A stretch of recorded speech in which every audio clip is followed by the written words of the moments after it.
तो चलो रिवीजन करते हैं। क्या पढ़ा था अपन ने? टेंजेंशियल एक्सीलरेशन का फॉर्मूला क्या है?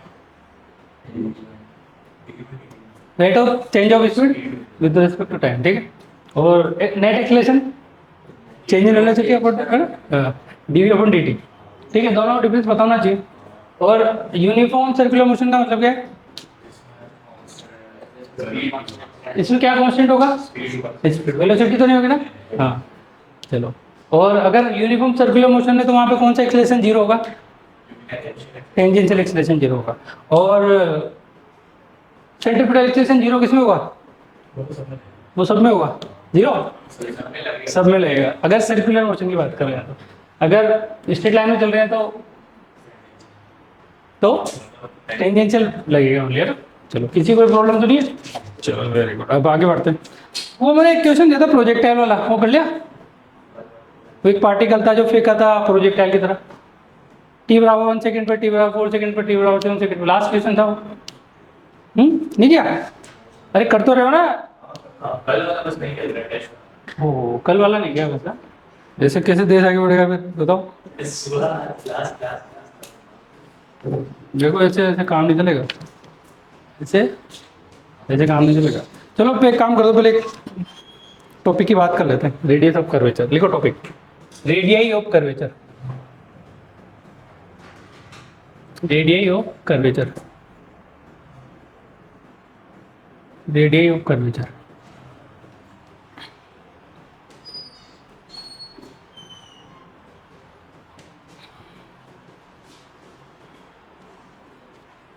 ठीक है, देखो ध्यान से। मतलब मैंने क्या किया, रेडियस ऑफ कर्वेचर को देखना है तो क्या करना है, ऐसा मान लो कुछ कोई पाथ है, ठीक है। तो मुझे क्या करना है, मेरे पास स्फीयर का भंडार है, भंडार, ठीक है। तो मुझे क्या करना है, मतलब इस पाथ पे मुझे एक ऐसा स्फीयर लाके फिट करना है यहाँ पे ना, जरा बहुत इजी वे में समझा रहा हूँ। एक ऐसा स्फीयर लाके मैं फिट करूँ जो यहाँ इसको कवर कर ले, ठीक है। तो उस स्फीयर की जो रेडियस होगी दैट इज इस कर्वेचर की रेडियस। बात समझ में आ रही? तो मान लो इस टाइप से रेडियस होगी। सिमिलरली यहां पर भी,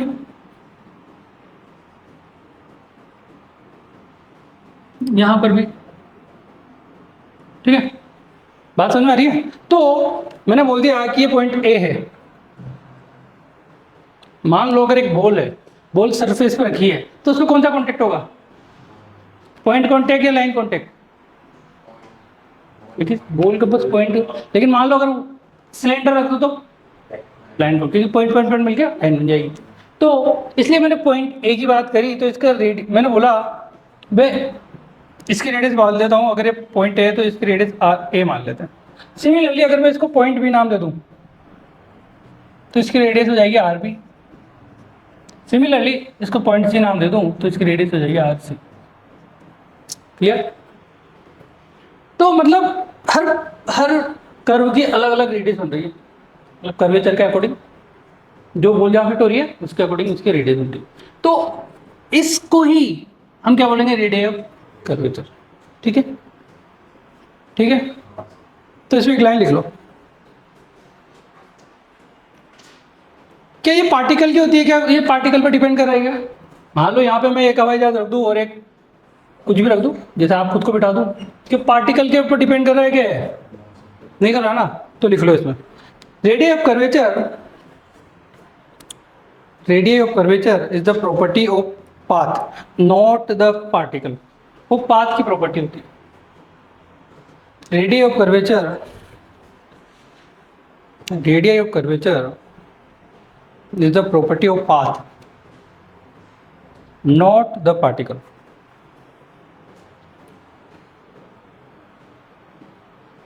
अगर मान लो ये कोई व्हीकल है,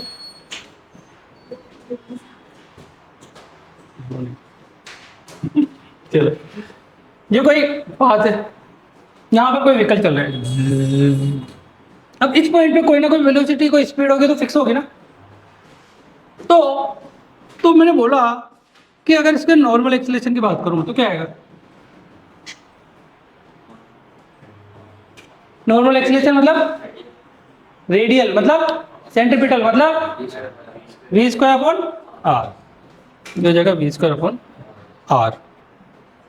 तो जो यहाँ पे आर होगा ना वही आर ओ सी होता है, तो आपको ये फॉर्मूला भी याद करने की जरूरत नहीं पड़ेगी। तो अगर मैं इसे आर ओ सी की बात करूँ, रेडियस ऑफ कर्वेचर क्या होगा, v square upon normal acceleration.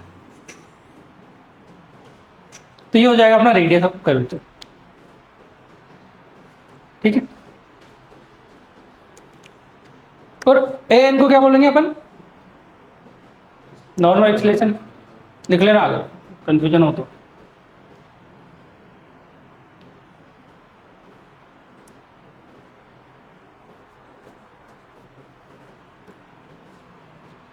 तो मैं नेक्स्ट बात करता हूँ। अब मुझे आर ओ सी निकालने के लिए क्या क्या स्टेप चाहिए वो बता रहा हूँ। देखो steps to calculate R O C, radius of curvature को निकालने के लिए मुझे क्या क्या स्टेप चाहिए। फर्स्ट स्टेप चाहिए, देखो पहले तो आपको स्पीड पता होनी चाहिए उस पॉइंट पर। तो लिखो first find speed, find speed of particle. Particle की मुझे स्पीड निकालनी है सबसे पहले। सेकंड, अब आपको नॉर्मल एक्सेलरेशन पता होना चाहिए, तो आपको फाइंड नॉर्मल एक्सेलरेशन निकाल लेना। फाइंड नॉर्मल एक्सेलरेशन मतलब ए एन। इसके बाद वैल्यू पुट कर देना। फॉर्मूला क्या है, अप्लाई फॉर्मूला। फॉर्मूला क्या है, R O C equal to v square upon A N. तो इस टाइप से हम इसको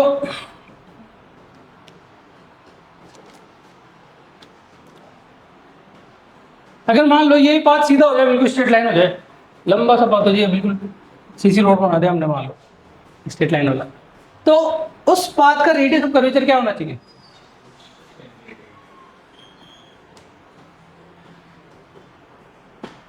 नहीं पता, कुछ तो होना चाहिए। हाँ बताओ, हाँ बताओ, तो क्या होता है सर, क्या पता है। अगर मान लो ये पाथ बिल्कुल स्ट्रेट लाइन हो जाए, सीधा हो जाए, तो उसका रेडियस ऑफ कर्वेचर क्या होगा, इन्फिनिटी। मान लो ये एक मैंने बताया भी था वैसे, लेकिन ये बात आपको ध्यान दी, आपको ध्यान नहीं रही। मैंने बोला था मान लो अर्थ क्या है, बहुत बड़ी अर्थ है, उसकी कोई ना कोई रेडियस तो ही सही ना, लेकिन हमें फिर भी तो फ्लैट ही दिखती है वो, है कि नहीं है। तो कमाल करते पांडे जी। चलो, तो आप चाहो तो लिख सकते हो radius of curvature of straight line is infinity. Radius of curvature of straight line is infinity.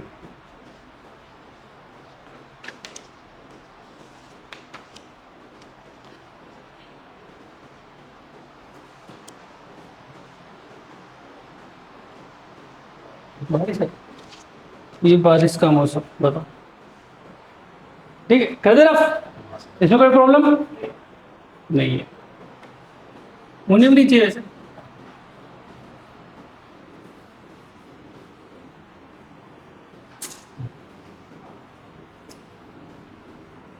कितने दिन के लिए गए थे बेटा, हाँ भूल गए थे क्या आना, हाँ ओ ट्रेन छूट गई, अच्छा अच्छा अच्छा, ट्रेन छूट गई, चलो अच्छी बात। जब ट्रेन छूट जाए तो हम कर भी क्या सकते, पैदल तो आ नहीं सकते, अपन टिंकू भैया तो नहीं, हम दौड़े दौड़े चले आएंगे, ठीक है चलो अच्छी बात है, छूट गए तो कोई बात है, अच्छी बात। घर वालों के साथ ज़्यादा टाइम स्पेंड करने को मिल गया, ये बात है ना। तो देखो एक क्वेश्चन की बात कर लेते हैं, ठीक है। तो क्वेश्चन देखो, मैंने एक पार्टिकल लिया, लिखो क्वेश्चन लिखा हुआ है कि नहीं लिखा, चलो लिख लो आप। A particle is projected with 40√2 metre per second. A particle is projected with 40√2 metre per second at an angle 45 degree with horizontal, at an angle 45 degree with horizontal.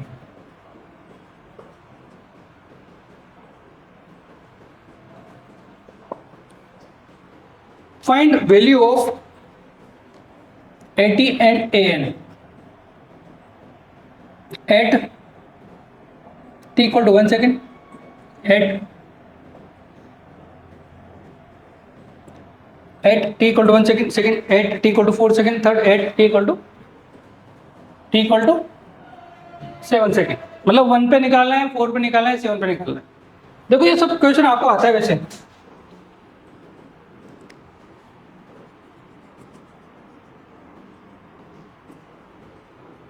ये आपको पहले से आता है। तो इसका पाथ कैसे होगा ऐसा, पैराबोलिक होगा। तो इसका ये कंपोनेंट क्या होगा और इसका ये कंपोनेंट क्या होगा, ये कंपोनेंट क्या होगा 40, ये 40 cos 45 1 बाय रूट टू बोलिए बाय बाय बच गया 40। ठीक है, अब मैंने बोल दिया किसी टी टाइम पर पार्टिकल यहाँ पर, सॉरी टी इक्वल टू किस किस टाइम पे बोला है, टी इक्वल टू 1 पर, 4 पर और 7 पर। तो अपन पहले 1 पर बात कर लेते हैं। मैंने बोल दिया टी इक्वल टू 1 सेकेंड पर ये यहाँ पहुँच गया, तो इसकी कोई भी स्पीड v होगी। तो क्या हम v निकाल सकते हैं, कितनी आनी चाहिए। देखो ये तो 40 आएगी कंफर्म है, हॉरिजॉन्टल कंपोनेंट में कोई चेंज नहीं है। तो वी वाई निकालना आता है आपको, कितना आएगा, वी वाई क्या आएगा, v y equal to u y plus a y into t, t equal to 1 पर बोला है तो v y equal to u y कितना है 40 प्लस -1 -10, चलो माइनस का 10 इंटू 1 तो कितना आ जाएगा we Y 30 metre per second. तो ये कंपोनेंट आ गया 30, तो ये कितना आएगा 50, कोई कंफ्यूजन, नो कंफ्यूजन, तो आएगा 50 मीटर पर सेकेंड। तो क्या मैं इस जगह पर ऐसे निकाल सकता हूँ क्या ऐसे देखो अगर ये पाथ ये जा रहा है तो परपेंडिकुलर ये होना चाहिए ना, तो क्या ऐसे इधर होगा क्या। अब बताओ स्पीड बढ़ रही है कम हो रही है, देखो ये 40√2 थी, ये 50 है, बढ़ रही है, कंफर्म कंफर्म बढ़ रही है, कंफर्म। पहले 40√50 हो गया तो बढ़ गई, देखो 1.414 होता है ना, इसको 40 से मल्टीप्लाई करो कितना आना चाहिए, कितना आ रहा 56। तो बढ़िया कम हो गई, कमाल करते हो मतलब। तो वैल्यू घट रही है, तो टेंजेंशियल एक्सीलरेशन अलोंग लगेगा कि अपोजिट लगेगा, वेरी क्या इधर 80 होगा क्या। तो हमें क्या करना चाहिए बताओ, अगर मैं जी ले लूं, क्या जी इधर होगा क्या, ये कितना होगा, चलो ये कितना होगा ये तो बता सकते हो, 37 30 40, ये 90, ये 90, ये कितना 36, क्लियर, कुछ समझ में आ रही बात या मैं समझ रहा हूँ, तो समझ रहा है। तो इसका ये कंपोनेंट इसका ये कंपोनेंट खत्म, क्या ये तो नेट एक्सीलरेशन था कुछ ही क्या। तो AC क्या होना चाहिए, 8t इक्वल टू 1 सेकेंड की बात कर रहे हैं अपन, AC क्या होगा 10 cos 37 डिग्री, तो cos 37 की क्या होती है 4/5, तो 8 आ जाएगा क्या, चलो 8 मीटर पर सेकेंड इसका, और 80 क्या आएगा 10 sin 37 डिग्री, तो कितना आएगा 3/5 6 मीटर पर सेकेंड स्क्वायर। किसी को कोई कंफ्यूजन, नो कंफ्यूजन। अब मैं बात कर रहा हूँ टी इक्वल टू 4 सेकेंड पर, देखो समझो क्या समझोगे, टी इक्वल टू 4 सेकेंड पर कहाँ होगा पहले देखो आप, वी वाई क्या आ रहा है टी इक्वल टू 4 सेकेंड पर 8 t equal to 4 second, v y की वैल्यू क्या 0 आ जाएगी क्या, v equal to u plus 80 solve करना 0 आएगी, 0 आएगी तो क्या हाईएस्ट पॉइंट हो गया क्या, ये है ना टी इक्वल टू 4 सेकेंड पर, तो क्या इधर एक वेलोसिटी है और इधर एक जी है क्या, तो ये आपस में 90 है क्या, ये कितना है 0, सॉरी वर्टिकल है ना 0, तो ये 40, तो इस जगह पर टेंजेंशियल एक्सेलरेशन कितना होगा? इस पॉइंट पे 0। हाँ, इस पॉइंट पर 0, क्योंकि ये है सेंटर, तो ये AC हो जाएगा और AT 0 हो जाएगा। तो इस पर क्या होगा? AC की वैल्यू तो G आ जाएगी, -G लगा लो अगर आप, या फिर 10 लिख देते हैं, डायरेक्ट G लिख देते हैं, G, ठीक है। और AT क्या हो जाएगा? 0। किसी को कोई कंफ्यूजन? AT कैसे 0 होगा? हॉरिजॉन्टल डायरेक्शन में कितना एक्सेलरेशन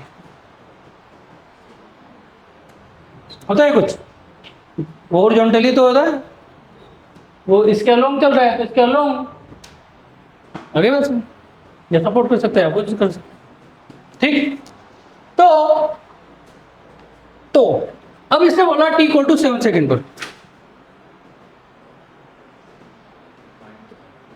देखो, अगर आपको थोड़ा बहुत गलती से समझ में आता हो, समझो ये 1 है, यहाँ 4 लग रहा है, तो टोटल 8 हो जाएगा टाइम ऑफ क्या? 7 पे वही होगा। तो 7 पे वही होगा जो 1 पे। क्या ये ऐसा यहाँ बना दूं? क्या ऐसा? ये यहाँ U होगा, ये होगा, ये होगा, और ये हो जाएगा, तो AC ये हो जाएगा। अब बताओ, जो AT है वो प्लस आएगा कि माइनस आएगा? 0 से फिर बढ़ गई वैल्यू, प्लस आएगा, ठीक है। तो 8T = 7 सेकेंड पर AC की वैल्यू कितनी आनी चाहिए? 8 मीटर पर सेकेंड स्क्वायर, और AT की वैल्यू क्या आनी चाहिए? 6 मीटर पर सेकेंड स्क्वायर। मैं मैग्नीट्यूड की बात कर रहा हूँ, इसलिए ना। हाँ, क्या कुछ बोले आप? मैग्नीट्यूड मैंने डायरेक्शन लिखी है कहीं? नहीं लिखे ना, मैग्नीट्यूड की बात करें अपन।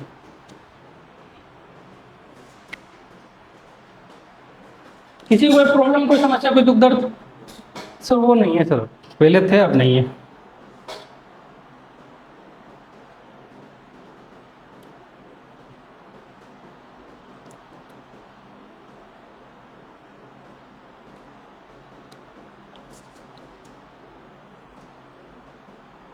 वो ऊपर 30 है तो ये -30 हो जाएगा, और ये 40 हो जाएगा अगर आप डायरेक्शन लेके बात करो। तो डायरेक्शन लेके तो ये ऊपर का ये इससे एंगल हो जाएगा 53 डिग्री नीचे वाला,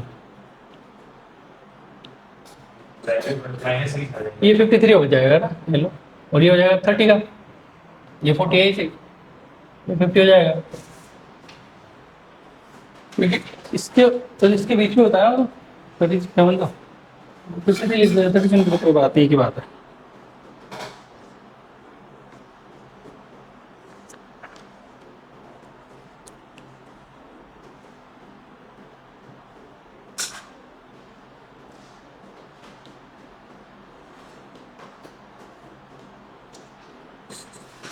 देखो समझो, ऐसा मतलब क्या है, जब मैं ये ऐसे जा रहा हूं, हो गया, देखो फटाफट जल्दी जल्दी लिखो, आपके पास 1 सेकेंड और।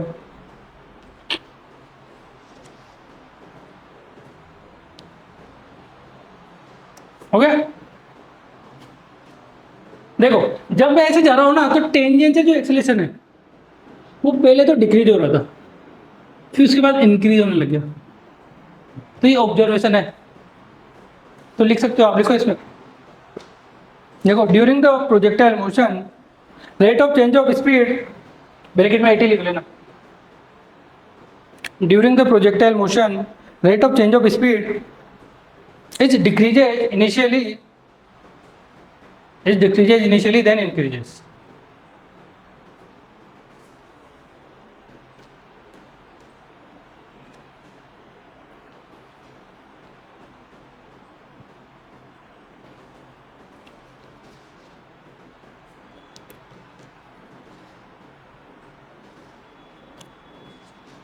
आ गया? अब चलो मैं आपसे पूछता हूं, मिनिमम रेडियस ऑफ कर्वेचर कहां पे होगा इसमें? रेडियस ऑफ कर्वेचर क्या? सर्किल का रेडियस ऑफ कर्वेचर होता है, किसी का कर्व, वो क्या कर्वेचर सर्किल बनाया था क्या मैंने? नहीं सर, वो सर्किल का होगा। ये क्या सिस्टम है भाई? देखो पूरी ट्रेजेक्ट्री में है ना, जो टॉप है ना जो आपने बताया वही मिनिमम रेडियस ऑफ कर्वेचर होगा। ये आर ओ सी, इसको बोल देता हूँ लो, ये आर ओ सी मिनिमम होगा ये, ठीक है, ट्रेजेक्ट्री पे। डायरेक्ट क्वेश्चन आता है डायरेक्ट, तो आप है ना नोट करके लिख लो, नोट करके लिखो, the minimum radius of curvature during the projectile motion is eight top most point, top most of the trajectory. The minimum radius of curvature during the projectile motion, the minimum radius of curvature during the projectile motion, the minimum radius of curvature during the projectile motion is at the topmost of the trajectory। ये बना लेना ऐसा, ये are O C minimum होगा।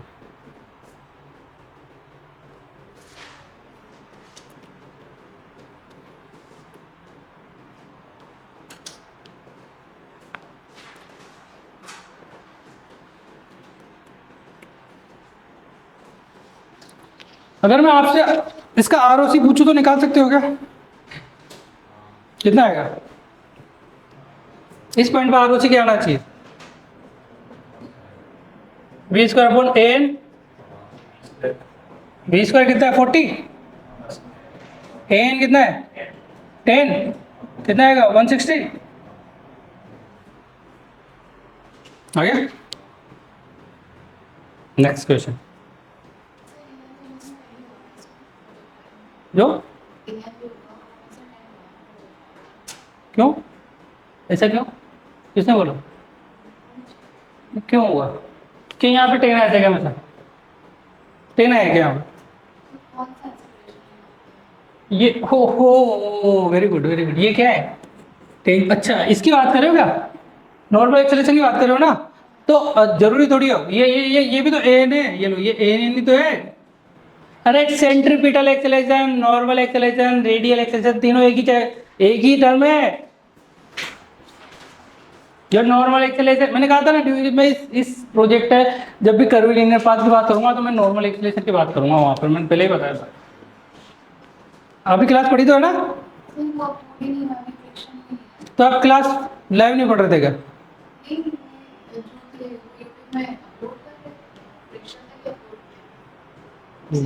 तो online नहीं पढ़ते थे क्या जब क्लास चलती थी? क्यों? सर ने तो कहा था क्लास चल रही है, वो सर बोलते थे तो आपको कनेक्ट करते थे। मतलब कमाल कर, कोई बात नहीं, आपका लॉस हो गया, कोई बात नहीं, चलो कोई बात नहीं, अपलोड हो जाएगी, अब देख लेना, ठीक है। तो 160 मीटर, तो मिनिमम रेडियस ही हो जाएगी। अब लिखो क्वेश्चन, इस क्वेश्चन को कराने के लिए मैंने ये क्वेश्चन करवाया बस, ठीक है। लिखो A B B E E B travels on the same parabolic path, B travels on the same parabolic path of previous question with constant speed of 20 meter per second, with constant speed of 20 meter per second. Find the acceleration at topmost point of the trajectory, 20 meter per second. Find the acceleration at topmost point of the trajectory.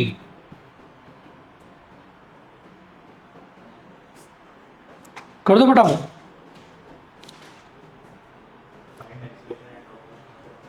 Of the trajectory, जल्दी करो।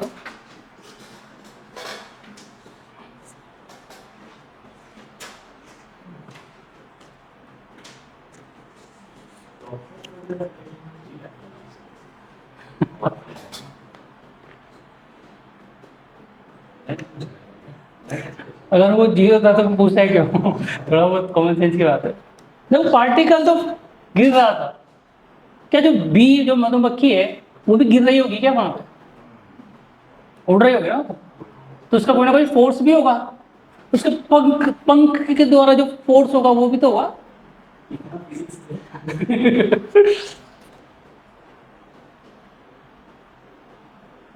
लेकिन लेकिन अगर वो constant speed से उड़ रही है तो टेंजेंशियल तो क्या हो गया?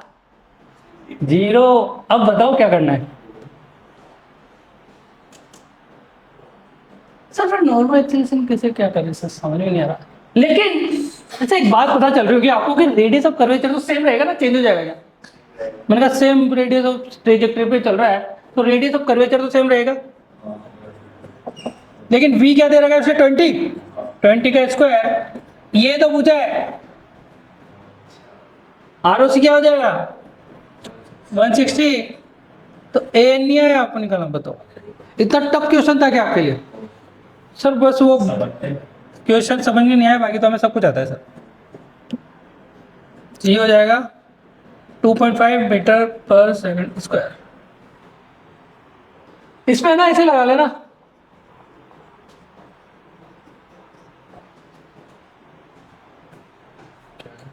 क्या लगाओगे?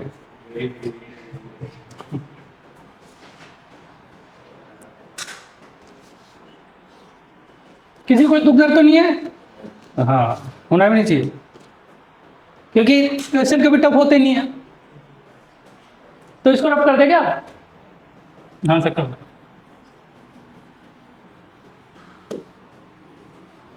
लिखो टॉपिक, लिखो angular velocity about a point. अब मैं किसी पॉइंट के अबाउट एंगुलर वेलोसिटी निकालनी है मुझे। Angular velocity about a point, ये तो हो गया ना।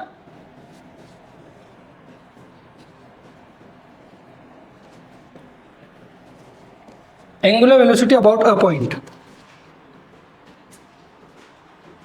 तो देखो, चलो यहाँ पे लिख देते हैं।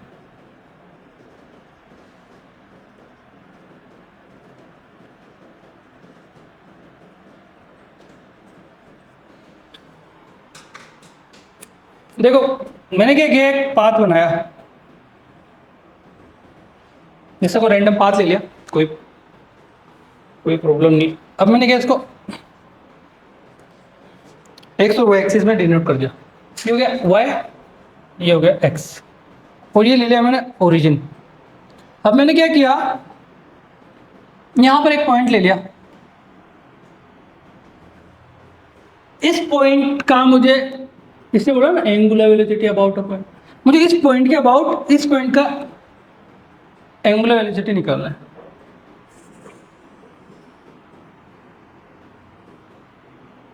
मैंने क्या किया, इसकी कोई स्पीड दे दी भी,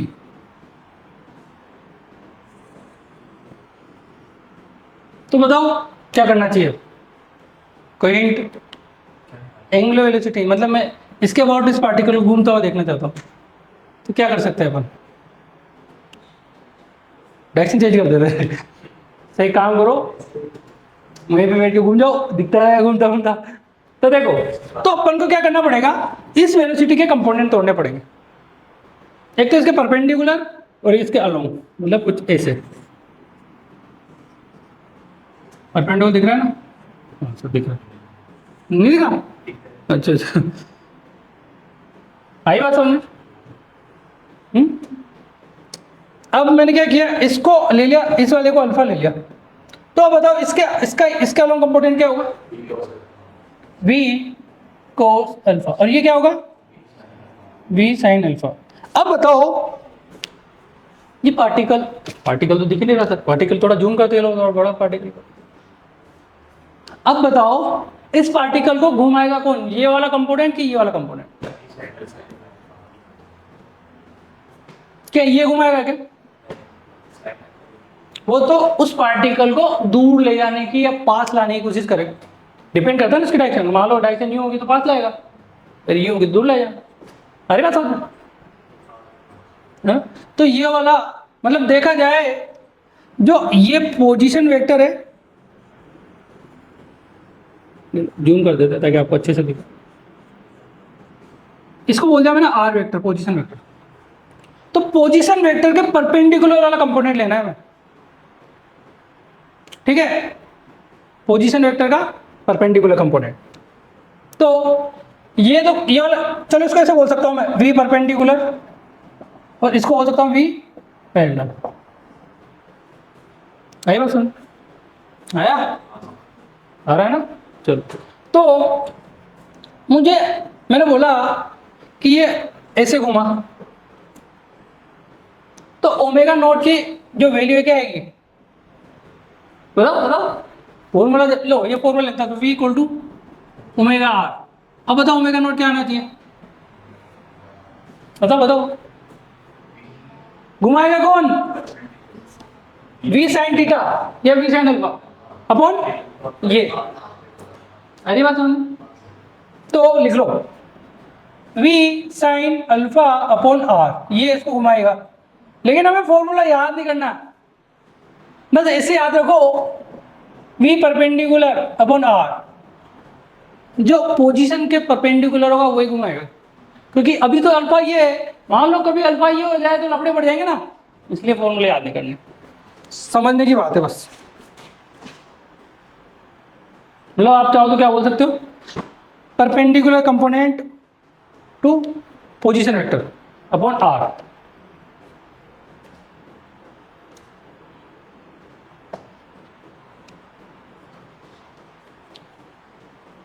ये तो क्या करता है, डायरेक्शन को चेंज करेगा, और ये क्या करेगा, मैग्नीट्यूड को चेंज करेगा, ठीक है। तो अगर मैं इसकी बात करना चाहूँ, मैग्नीट्यूड, चेंज इन मैग्नीट्यूड क्या आना चाहिए, क्या v पैरेलल के बराबर होना चाहिए, that is v cos alpha. कभी कभी ये भी पूछ लेता है,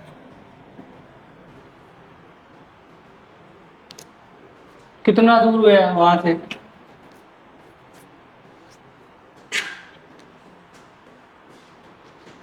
ऐसा कहीं पढ़ा क्या आपने मंडी में, ये क्या होता है, ये क्या होता है वेलोसिटी, ये क्या है, ये क्या है, ये क्या है, स्पीड है ना, क्योंकि पोजीशन अब कुछ भी कम कर सकते, ज़्यादा कर सकते, वो डिपेंड करता है। अगर मान लो कंपोनेंट ये इस डायरेक्शन में होता, या फिर कैसे माने, या फिर मान लो ये कंपोनेंट नीचे की तरफ बन रहा होता, ये इधर होता और ये इधर होता, आई बात समझ। चलो, ये तो क्या पापन, एक दो क्वेश्चन करते हैं, उससे थोड़ा बहुत और क्लियर हो जाएगा आपका, ठीक है। ये तो आगे बात समझ। अगर रोटेट करेगा तो कौन करेगा rotate, perpendicular component, position vector, ठीक है। अगर मैग्नीट्यूड को चेंज करेगा तो कौन करेगा, पैरेलल, वेलोसिटी का पैरेलल कंपोनेंट या स्पीड का पैरेलल कंपोनेंट। सब कर दे इसको,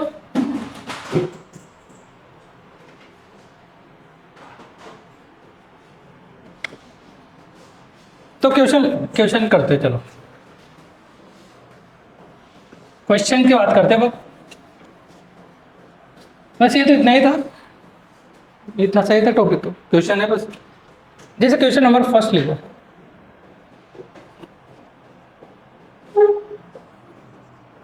ये y है, ये x है,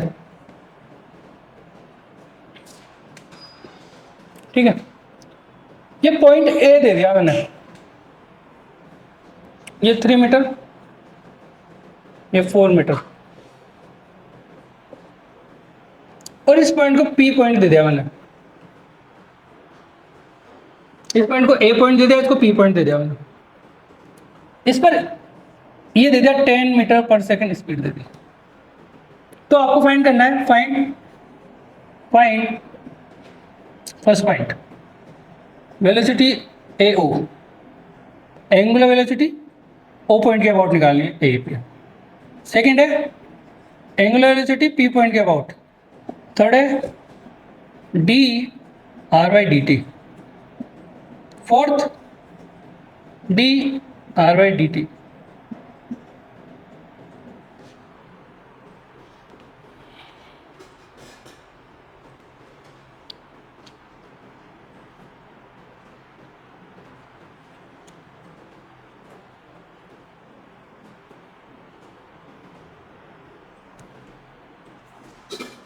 जल्दी करो, आपके पास बहुत कम समय है, बहुत कम समय है आपके पास। हाँ, जीने के लिए जो भी मान लो आप।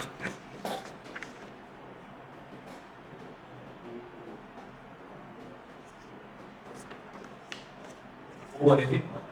हम्म? हाँ, ओ मैन, ये लो ओरिजिन, बस ये लो। जैसे सेल बन रहा है, 100 बन रहा है, तो कमाल करते हो, बताओ। चलो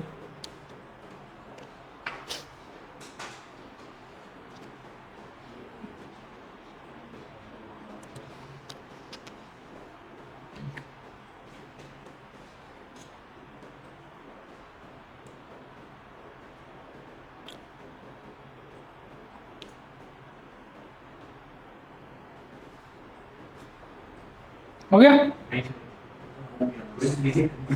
ये इतना इतना स्लो कैसे हो रहा है? 2G हो रहा है, 2G है, बताओ। BSNL आ गया, फिर भी 2G हो रहा है, तो BSNL थोड़ा जल्दी हो रहा है, इतना टाइम कैसे लग रहा है? चलो ठीक है, मान लिया मैंने, कर लिया आपने, मैं मान के चल रहा हूँ आपने सबने कर लिया। देखो देखो, मुझे इसके अबाउट चाहिए, तो ये क्या 5 होगा क्या? 4 3 5। अब मुझे अब मुझे इसके अबाउट ये लेना पड़ेगा क्या?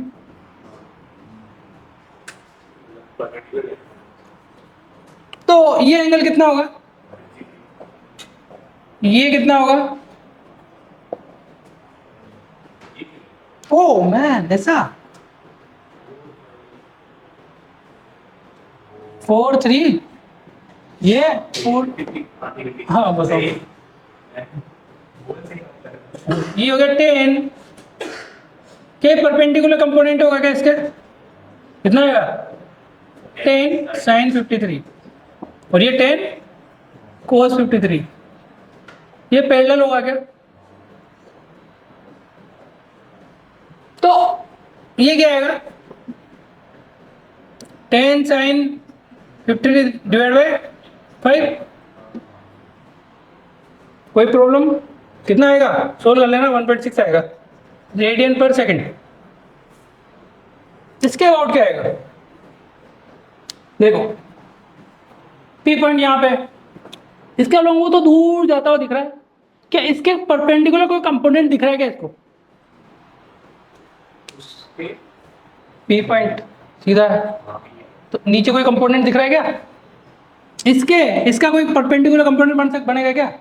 तो जी हो जाएगा। आगे बच्चों, आगे। और क्या बोला? dr/dt, अरे ये तो ये हो गया, कितना है? 10 cos 53,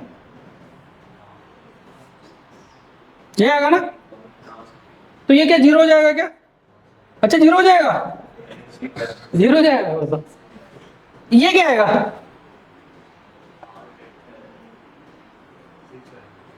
क्या? ये तो आएगी, ये यही तो होगी वेलोसिटी तो है। तो क्या इसको 10 आई के बोल दूं? यही तो है, वो तो पागल बनाने के लिए पूछ लेते हैं कभी कभी, मीटर पर सेकंड,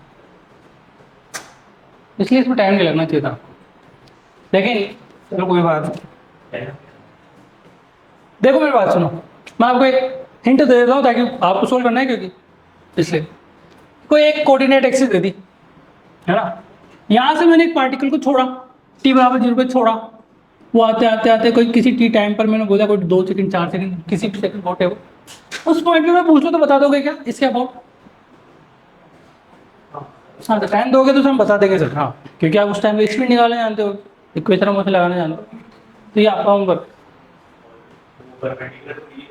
वो तो आपको निकालना आता है, मुझे क्या पता, मुझे नहीं आता है, वो आपको आता है, ठीक है। देखो अब अपन रिलेटिव्स की बात करें विद रेस्पेक्ट टू, मतलब किसी एक पार्टिकल का दूसरे पार्टिकल के रेस्पेक्ट में, ये तो क्या है ओरिजिन के रेस्पेक्ट में था, तो इसको हम कर दे क्या? तो लिखो relative angular velocity of one particle, relative angular velocity of one particle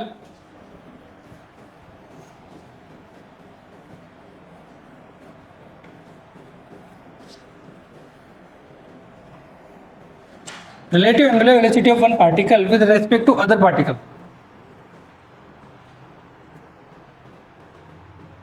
Relative angular velocity of one particle with respect to other particle.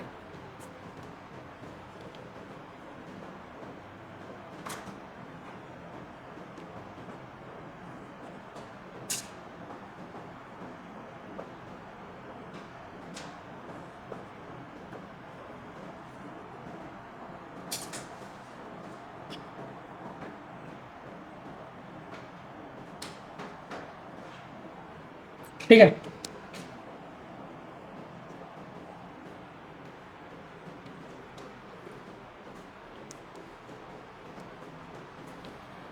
समझे? चलो, मैंने बोल दिया कोई पार्टिकल है, जब ऐसे मानो थोड़ा समझने के लिए वर्टिकल कर दिया क्या मैंने, उसको किसी एंगल पे करते हैं।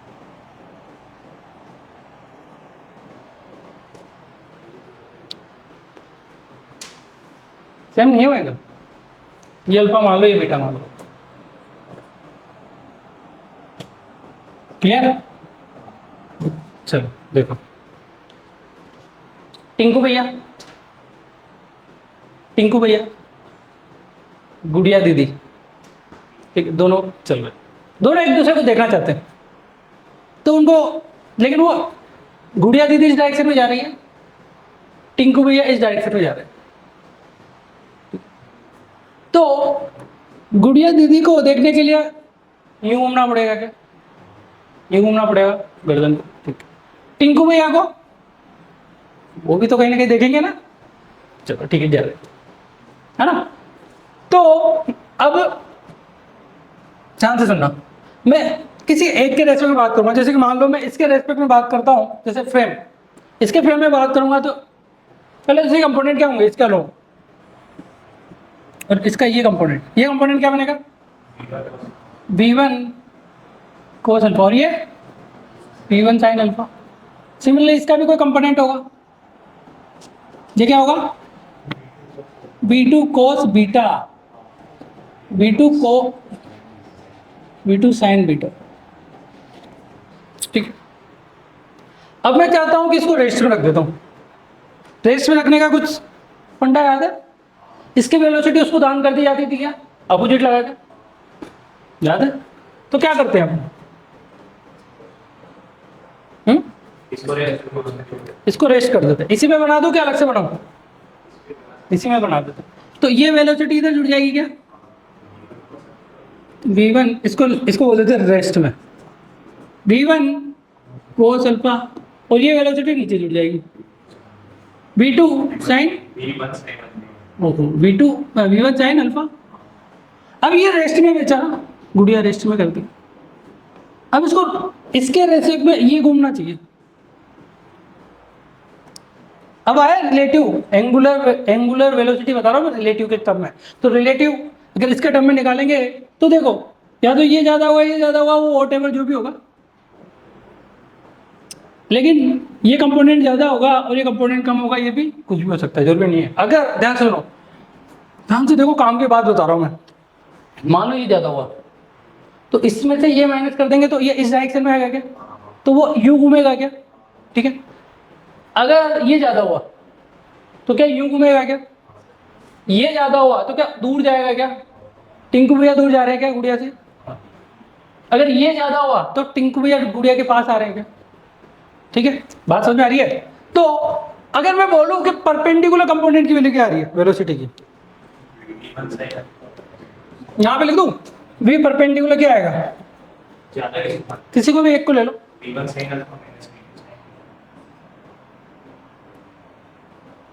तो सबसे इंपॉर्टेंट बात क्या, मैं इसको ऐसे बोलूंगा v2 1 के रेस्पेक्ट में परपेंडिकुलर। सर ये चल क्या रहा है सर ये चल क्या रहा है सर, देखो धीरे धीरे थोड़ा थोड़ा फील होगा तब जाएगा, समझ में आएगा। ये अच्छा जो हवा नहीं लगती, लेकिन मैं कोशिश कर रहा हूँ कि आपके, जैसे कि मैंने वो थोड़ा उसी कंसेप्ट से जोड़ के पढ़ा रहा हूँ मैं आपको, है ना। तो वैसे आ जाएगा, कोई रॉकेट साइंस नहीं है, क्योंकि ये कंपोनेंट आपको प्लस माइनस करने नहीं आते क्या, ठीक है चलो आते, वेरी गुड। तो मैंने बोला v2 sin beta minus v1 sin alpha, इसका मतलब क्या माना मैंने, क्या ये ज़्यादा है क्या? तो इस टिंकू भैया को यूँ देखना पड़ेगा क्या? हाँ चलो। और V21 पैरेलल क्या होगा? V2 cos beta minus V1 cos alpha. ठीक है, अब बताओ ये वाला कंपोनेंट क्या करेगा? इसको घुमाएगा और ये वाला कंपोनेंट दूर ले जाए, इसके अकॉर्डिंग दूर ले जाएगा। मान लो अगर ये ज़्यादा हुआ, ये कम हुआ तो माइनस आ जाएगा, तो पास ही आएंगे। अगर इसकी वैल्यू माइनस आ जाती है तो मतलब रोटेशन में माइनस आ जाती है तो वो सब किधर घूमेगा, क्या घूमेगा, ये सब अपनी जिम्मेदारी नहीं है। मैथमेटिक्स का भी तो कोई रोल होना चाहिए ना मार्केट में, तो वो सब मैथमेटिक्स बता देगी। ठीक है, तो आपने कभी ऐसा नाम सुना है ओमेगा 21 का मतलब क्या होता है? पहले तो बताओ।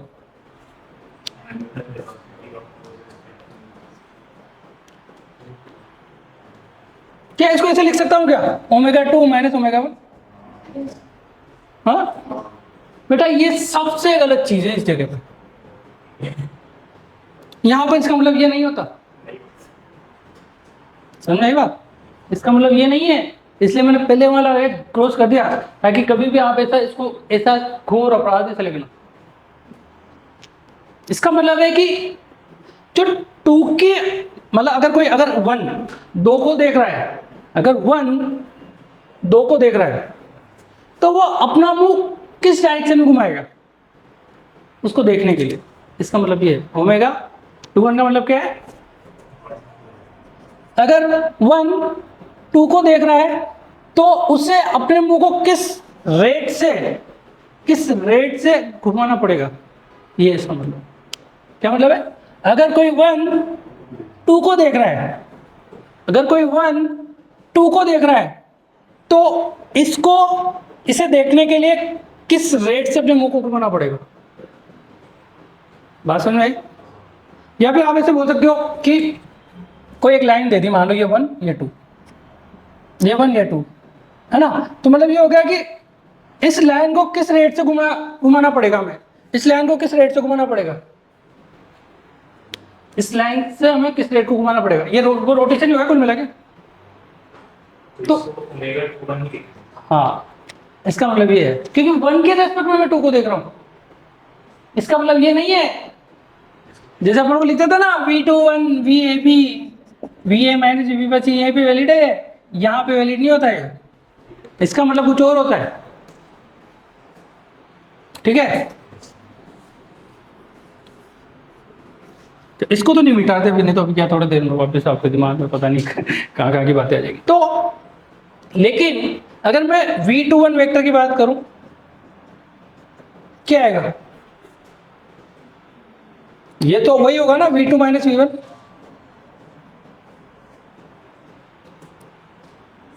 तो आप इस वैल्यू को इससे भी निकाल सकते हो।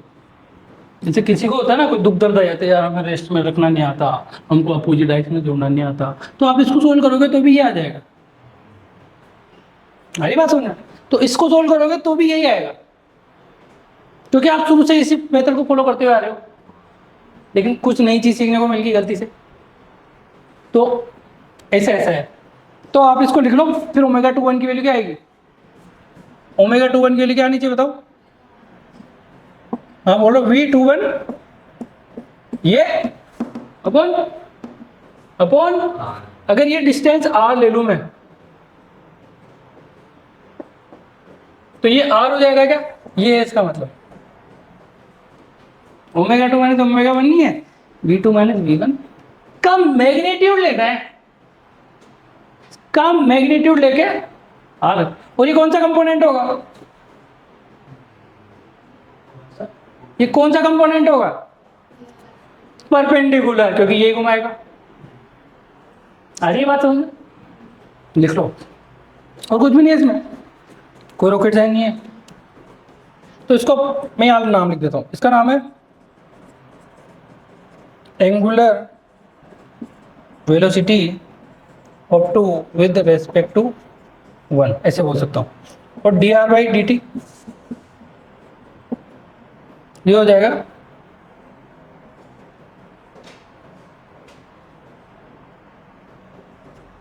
V2 cos beta minus V1 cos alpha, मतलब कुल मिला के भाई V21 का पैरेलल कंपोनेंट। अब ये डिपेंड करता है कि अगर वो ज़्यादा हुआ तो, अगर ये ज़्यादा होगा तो ज़्यादा, ये हुआ तो दूर चला जाएगा, अगर ये ज़्यादा होगा तो इधर घूमेगा, अगर ये ज़्यादा होगा तो उधर घूमेगा, ये ज़्यादा होगा तो पास आएगा। ठीक है, ये बात समझ में आ गई ना। चल, जो यहाँ पर ऐसा होगा, मतलब ऑब्जर्वर तो मैं इसको बोलूँगा क्योंकि ये देख रहा है, और ये हो जाएगा ऑब्जेक्ट, ये ऑब्जर्वर ये ऑब्जेक्ट, अगर देखना चाहो तो जल्दी लिखो फटाफट। कोई नई बात नहीं, वैसे इसमें आपको सब कुछ आती है, आपको सब कुछ आता है मतलब।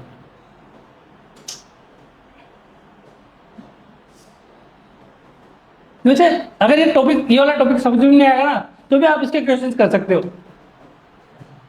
अभी थोड़ी देर पहले बताया वही लगाना है उसमें भी। जिस पॉइंट के अबाउट निकालोगे इसकी वेलोसिटी दूसरे को दे दो, खत्म, ओमेगा निकालना आता ही है। बस वो तो क्या है ये समझने में, जैसे ओमेगा 2 1 का मतलब है angular velocity of 2 with respect to 1, तो उसको हम वो नहीं लिखना है, बस हमें ओमेगा 2 माइनस ओमेगा 1।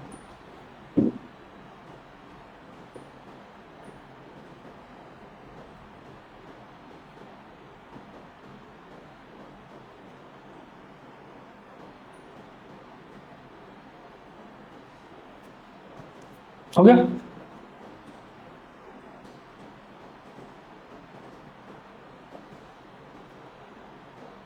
हो गया? डिजाइन बना के लिख रहे हो, डिजाइन नहीं बनानी। इतिहास गवाह है, जब जब अपने नोट्स को बड़े सिस्टम से बनाया है वो हमने नहीं, किसी और ने पढ़े, है ना। हमारे जूनियर ने, तो हमारे सीनियर ने अच्छे नोट्स बनाए थे, हमें मेहनत नहीं करनी पड़ेगी ये सोच के। तो वो आपके पढ़ने के हिसाब से बनाओ। हो गया यार? इतना कैसे जैसे आगे बढ़ेगा, मतलब यार इतना इतना तो मैंने ही नहीं बनाया। चलो क्वेश्चन करते हैं, क्लियर है ना? मतलब घुमाएगा कौन, पैरेलल या परपेंडिकुलर?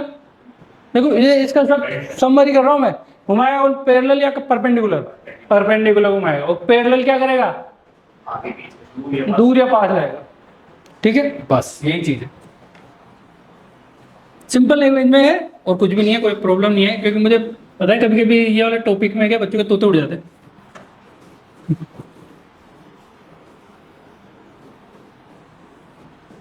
हो गया? नहीं हुआ तो क्वेश्चन लिखो, फिर हो गया तो लिखो। क्वेश्चन है, ये ए पॉइंट, ये बी पॉइंट, ये सी पॉइंट, ये 5 metre per second, 20 metre per second, 10 metre per second, 2 metre, 2 metre. ठीक है, तो फाइंड करना है, first find omega B A, second omega A B, third omega C A. आपके पास है, आपके पास है लगभग 10 सेकंड, 30 सेकंड में कर देना तीनों को। क्वेश्चन भी उसी में लिखना है, उसी के अंदर है लिखना। ठीक है,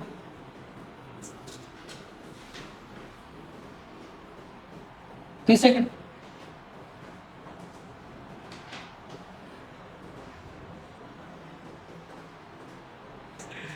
मैं देखना चाहता हूँ आपको आता है कि नहीं आता, समझ में भी आ रहा है कि मैं ही समझ रहा हूँ।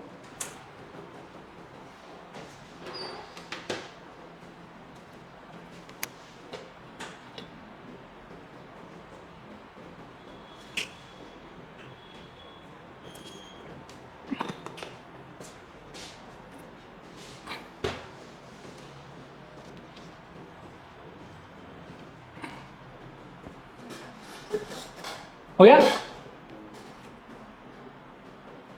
अरे 30 सेकंड वो 30 ही होते हैं, मतलब ज़्यादा नहीं होता है ना।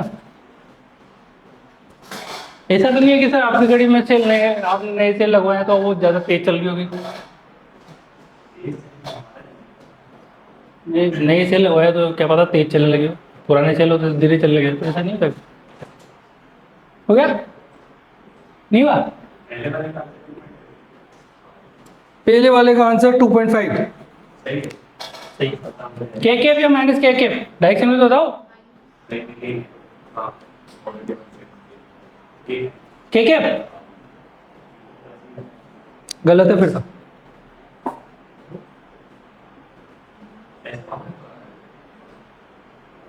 ओके कितना माइनस के केप? हाँ अच्छा किसके रेस्पेक्ट में निकालना है? ए के रेस्पेक्ट में बी के रेस्पेक्ट में? ए के रेस्पेक्ट में बी, तो किसको रेस्पेक्ट करेंगे? ऑब्जर्वर कौन बी है कि ए? ओमेगा बी एम है।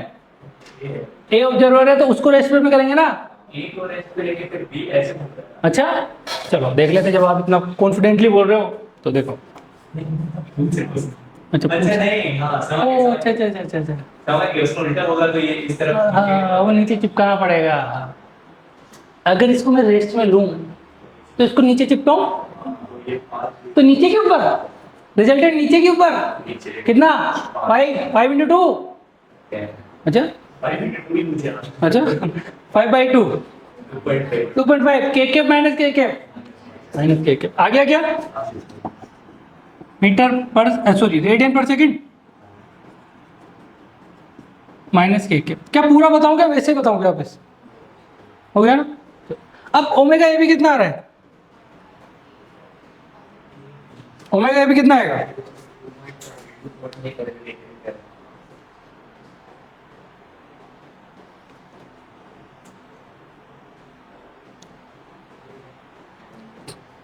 ओमेगा ए बी की वैल्यू कौन कौन कह रहा है कि जब के पाएगी? 5/2 के वेरी गुड, गलत है।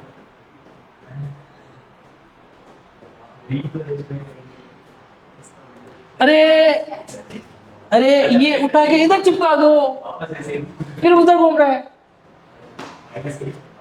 नहीं आया? आया 2.5 रेडियन पर सेकेंड। ये भी क्या माइनस के पर है क्या? कुछ समझ आई बात? आ रही है? ये समझ में नहीं आया? ये तो है, बस ये नहीं आ रहा था। देखो इधर, जब इससे क्या एक कंक्लूजन निकाल रहा हूं मैं, देखो omega A B equal to omega B है। इससे क्या कंक्लूजन निकाल रहा हूं? Omega A B equal to omega B है। मतलब अगर मैं यूं देख रहा हूं ना तो गुड़िया भी यूं ही देखेगी। इसका मतलब डायरेक्ट क्वेश्चन आता है आईआईटी में, डायरेक्ट पूछता है और हम उड़ जाते हैं क्योंकि हमें पता ही नहीं होता कि बराबर है। हम तो माइनस लगा के बी ए लिख देते ना। इसलिए A B equal to B A direct question आता है आईआईटी में, डायरेक्ट।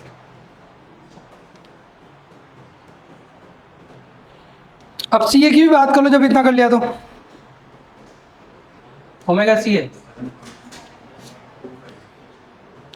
कितना? 7.5 डायरेक्शन माइनस के केप कौन कौन बोल रहा है? वेरी गुड, सही है।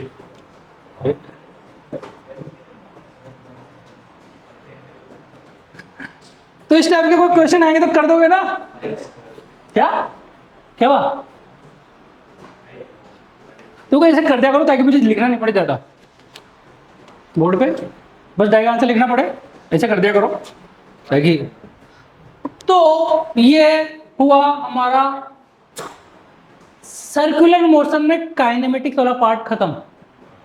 अब डायनेमिक वाला पार्ट शुरू होगा। डायनेमिक मतलब जब जब मार्केट में काइनेमेटिक की बात होती है तो हमें वेलोसिटी और एक्सीलरेशन इसी से बात की जाती है, कहीं फोर्स काम नहीं आता। लेकिन जब मार्केट में डायनेमिक आ जाता है ना तो वहाँ फोर्स की बात होने शुरू कर देती है। जैसे कि वहाँ पर काइनेमेटिक्स में कहीं भी हमने फोर्स लिया था, एनएलएम में फोर्स काम आया था, तो ऐसा मान सकते हो कि अब मैं एनएलएम ही पढ़ रहा हूँ इसका, सर्कुलर का। बात समझ में आ रही है? डायनेमिक वाला बात करेंगे अपन। तो मैंने आपको एक बात और बताई थी, जो वहां पर जो नेट एक्सेलरेशन होता है वो कभी भी मैं फ्री बॉडी डायग्राम में शो नहीं करूंगा। तो यहां पर वो नेट एक्सेलरेशन क्या होगा? या तो सेंट्रीपिटल या फिर टेंजेंशियल।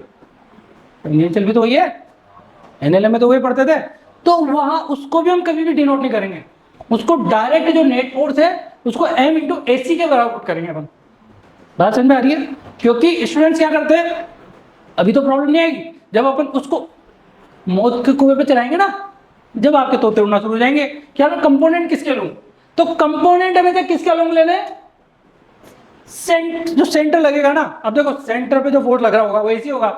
अगर मान लो एमजीयू लगेगा तो एमजी का कंपोनेंट लेना पड़ेगा बैलेंस करने के लिए अलोंग द। धीरे धीरे आपको सब क्लियर हो जाएगी बात। ये थोड़ी कि चैप्टर टॉपिक शुरू करते खत्म हो गया, ऐसा थोड़ी है ना। तो ये आगे बात है। चलो लिखो, dynamics of circular motion. Dynamics of circular motion.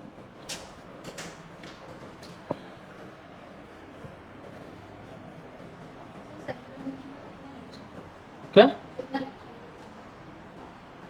3 lecture हुए होंगे जरूर, 3 ही हुआ है ना। ये फोर्थ चल रहा है कि थर्ड चल रहा है? थर्ड चल रहा है, तीसरा चल रहा है। देख लेना, मुझे पता नहीं, ठीक है। तो देखो डायनेमिक्स ऑफ सर्कुलर मोशन,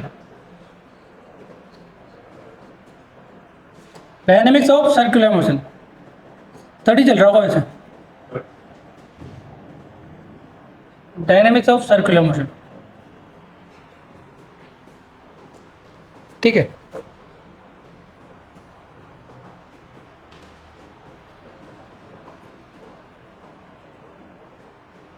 मान लो इस पॉइंट पर ये एक पार्टिकल है जो क्या कर रहा है, सर्कुलर मोशन कर रहा है।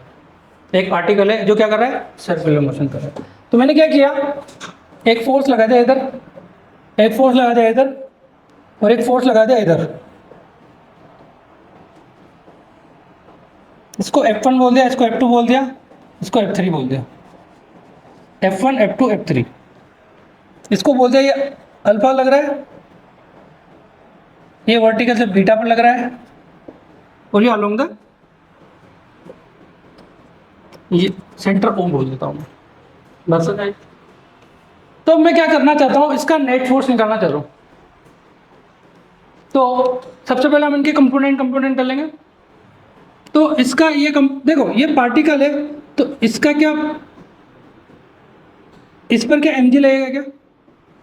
चलो अभी mg छोड़ दो, मैं इसको हॉरिजॉन्टल प्लेन में चला रहा हूँ बस, हॉरिजॉन्टल प्लेन। आगे बात सुनिए, हॉरिजॉन्टल प्लेन का मतलब क्या, एक टेबल पे रख दो, उसको यूं घुमाओ, इस पार्टिकल को टेबल पे रखकर ये घुमा दो, तो कहीं भी अपन को mg काम में नहीं लेना पड़ेगा। जब वर्टिकल प्लेन में आता है तब mg काम आता है, ये भी पता होना चाहिए हमें। तो अगर मैं इसके कंपोनेंट लूं तो क्या होगा, F3 cos अल्फा, इसका क्या होगा F3 sin अल्फा, इसका क्या होगा F2 cos बीटा, और ये F2 sin बीटा, ठीक है। अब बताओ, मैंने आपको बोला था सेंट्रीपिटल एक्सेलरेशन की जो डायरेक्शन है वो हमेशा टुवर्ड सेंटर होती है, और वो हम पॉजिटिव लेते हैं। तो नेट फोर्स ये ज़्यादा या ये ज़्यादा, ये वाला है। तो F1 plus F2 sign beta minus F3 cos alpha, क्या मैं इसको m इंटू ए के बराबर ले लूँ? NLM लगा रहा हूँ मैं, तो इसको क्या बोल दूंगा m, अगर ये स्पीड कोई v है तो mv स्क्वायर अपॉन r, अगर ये रेडियस r होगी तो, ठीक है। एक इक्वेशन ऐसे बनेगी। Second equation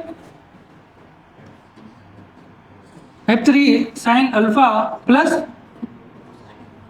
F2 cos beta equal to m into a t, m into a t. तो इस टाइप से हमें इक्वेशन लगानी आनी चाहिए, ठीक है। ये mv स्क्वायर अपॉन r क्या है,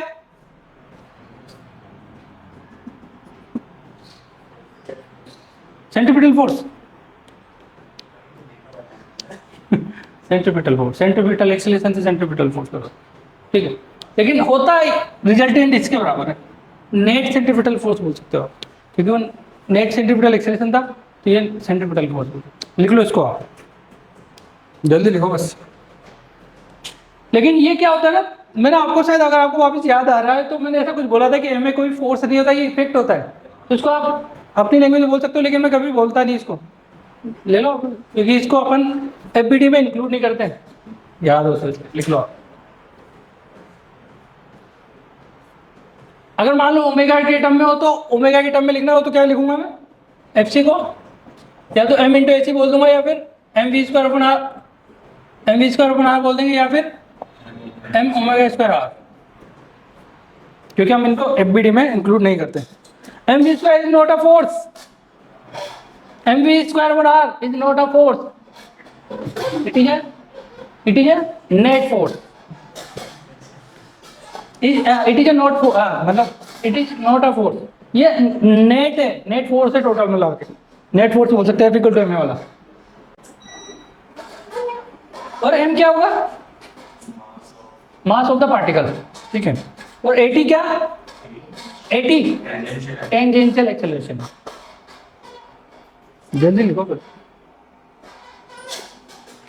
और यही होगा जो आप बोल रहे हो ना, ये वाला इसी को बोलूंगा मैं क्या? एफ सी, मतलब नेट फोर्स बोल सकता हूँ मैं इसको।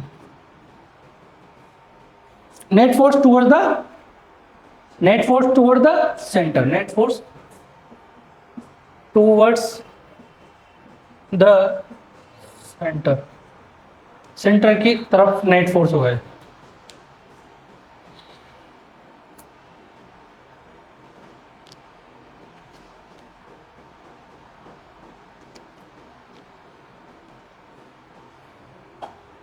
और इस प्लेन के परपेंडिकुलर की बात करूं तो मैं,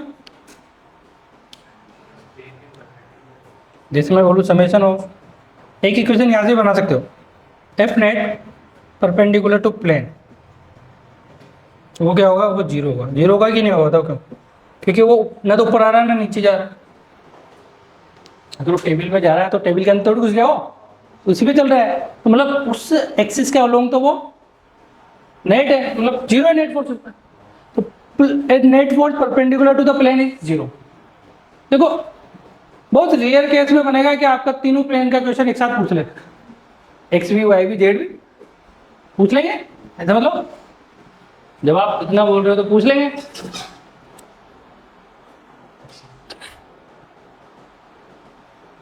तो आप इसमें एक लाइन लिख सकते हो, द नेट फोर्स, अगर आपको एक लाइन लिखनी है तो आप लिख सकते हो, देखो the net force which is providing centripetal acceleration, the net force which is providing centripetal acceleration is called centripetal force, is called centripetal force.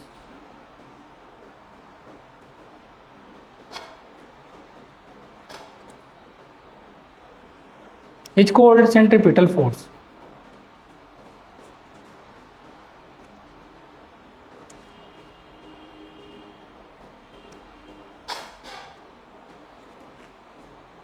हो गया क्लियर? तो ये अपना डायनेमिक्स का पार्ट शुरू हो गया एक तरह से, कर दे ना।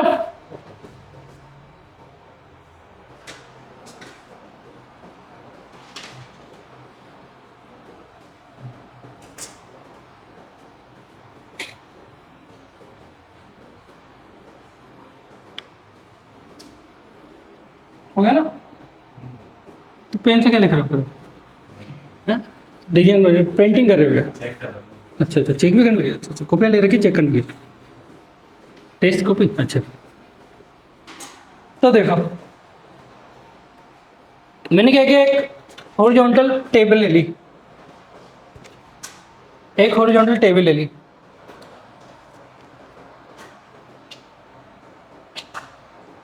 टेबल ले ली,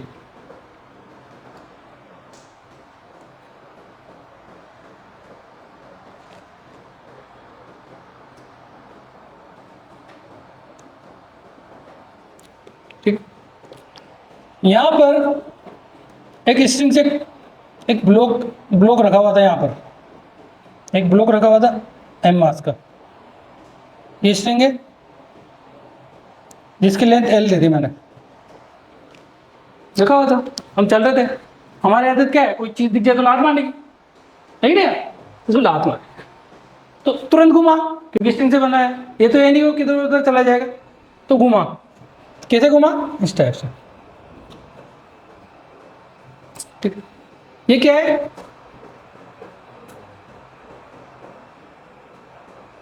हॉरिजॉन्टल प्लेन या फिर टेबल बोलते हैं, हॉरिजॉन्टल टेबल। हमारी बात सुन, ये था ब्लॉक, ये लो ब्लॉक बना देते हैं, ज़्यादा दिक्कत है तो जैसे ही इस पे लात मारी, इस पे कोई स्पीड भी आई होगी, है ना। तो ये सरफेस मैंने बोल दी स्मूथ है, स्मूथ सरफेस, ठीक है।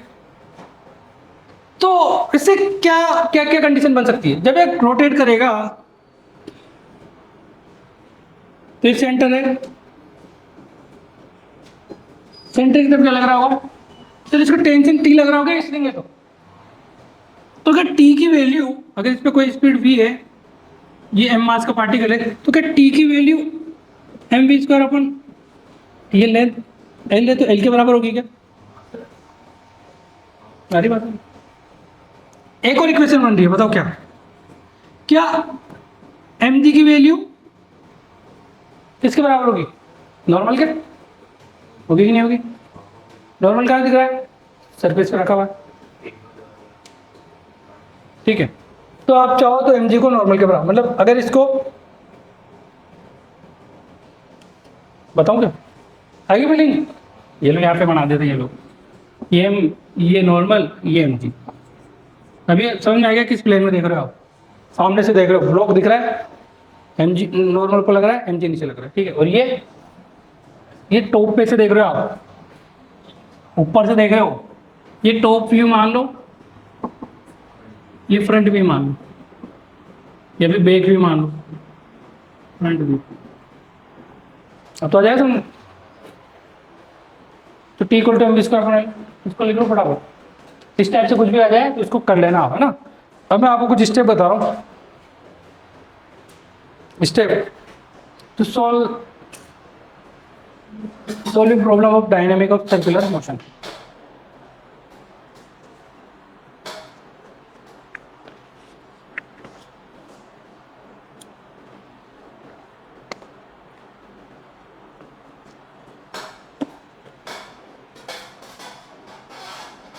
हो गया, इतना बड़ा तो है नहीं यार, दो दो चार शब्द इधर और हाँ दो शब्द इधर, बस 6 शब्द है कुल मिला के, हो गया।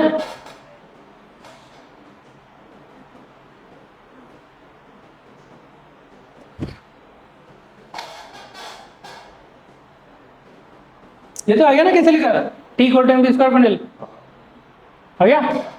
देखो हाँ मैं आप पढ़ तो लेते हो, लेकिन मैं पूछ भी लेता हूँ कभी कभी तो सोच समझ क्या पढ़नी होती है, कर दे रहा। तो स्टेप की बात करते, लिखो देखो, steps to follow in solving problems of dynamic of circular motion, मतलब किस तरह से स्टेप क्या करनी है क्या नहीं करनी। सर्कुलर मोशन तो बहुत ईजी है, सर्कुलर क्या आगे वाला जो वर्क पॉइंट जाएगा वो भी सबसे ईजी है, मतलब ऐसा लगेगा जैसे जैसे अपन आगे बढ़ते जा रहे हैं ना, उससे चैप्टर ईजी होते जा रहे हैं, सभी लोग आप, लेकिन पढ़ोगे तो देखो, स्टेप्स टू फॉलो इन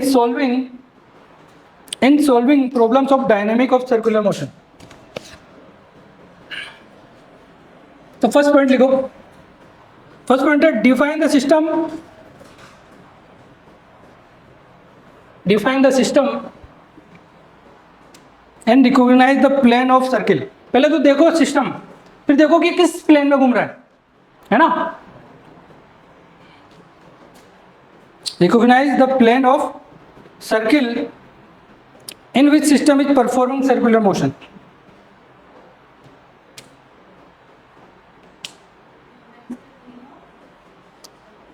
हाँ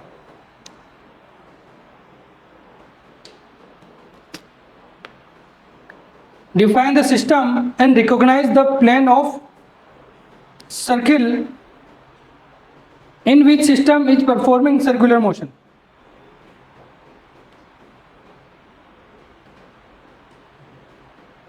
इन which system performing circular motion. जैसे मतलब आपके लिए जुगाड़ कर रहा हूँ मैं, और कुछ नहीं, आपको समझाने के लिए। देखो ध्यान से देखना, ये एक स्ट्रिंग है, इससे एक पार्टिकल बंधा हुआ है, ध्यान से देखो। चलो थोड़ा ऊपर कैमरे पे आ भी जाएगा, ठीक है। सर्कुलर मोशन हो रहा है कि नहीं हो रहा है बताओ। इसका सेंटर कहाँ होगा? ऊपर तो नहीं होगा ना? हाँ, कंपोनेंट किसका लेना है अभी बताएंगे। सेंटर तो पता लग गया ना, सेंटर इसके बीच में होगा, ठीक है। अब बताओ, ठीक है, ये कौन से प्लेन में मोशन हो रहा है? ये वर्टिकल प्लेन में, एक्स वाई में। ये कौन सा मोशन कौन से प्लेन में हो रहा है? एक्स वाई में, हाँ सॉरी वर्टिकल प्लेन। ये किस में हो रहा है? हॉरिजॉन्टल प्लेन में। किसी को कोई दुख दर्द आई बात समझ में? तो अगर आपको ये मोशन डिफाइन करना आ गया तो आप कुछ भी कर सकते हो। अब मैं आपको कोऑर्डिनेट लेना सिखाऊंगा, मतलब सॉरी कंपोनेंट लेना सिखाऊंगा। किसका कंपोनेंट लिया जाता है, क्योंकि आधे तो कंफ्यूज ऐसे हो जाता है, यार किसका कंपोनेंट ले, इसका ले किसका ले, कभी इसका ले लेते कभी इसका ले लेते कंपोनेंट, तो क्या करना चाहिए? तो ये बताऊंगा। देखो जैसे कि मान लो ये है, मैंने क्या किया, एक स्ट्रिंग को लिया, इसकी एल लेंथ की स्ट्रिंग है, और ये ऐसा घूम रहा है, तो इसका सेंटर कहाँ होगा? क्या ये होगा क्या? आई बात समझ? ये सेंटर होगा, तो मैंने बोल दिया कोई एंगल बन रहा होगा, कोई थीटा मान लो, ठीक है। ये लेंथ एल है, ठीक है। सेंटीमीटर एक्सेस इधर लगेगा, इधर लगेगा, इधर लगेगा ना। टेंशन ये है, कंपोनेंट किसके लूं, mg का कि टेंशन का? टेंशन का। आ रही है बात समझ में? ये थीटा होगा क्या, तो ये होगा t cos थीटा, और ये क्या हो जाएगा t sin थीटा। ये mg अगर हॉरिजॉन्टल की बात करें, नॉर्मल। आ रही बात समझ में? क्लियर है ना? अगर मान लो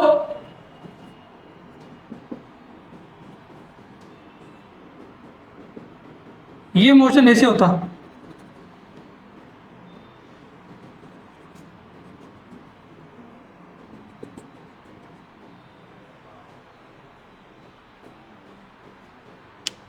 चलो आप तो इसमें बता दो, इसमें कौन सा प्लेन में मोशन हो रहा है, इसमें कौन सा प्लेन में मोशन हो रहा है? इसमें हॉरिजॉन्टल प्लेन। इसको बना लो आप, बस यही काम की चीज़ है। मैंने तो इसमें तो मुझे यही बताना था पहले, वो तो फिर क्या क्वेश्चन के अकॉर्डिंग सोल्व करेंगे इसको अपन।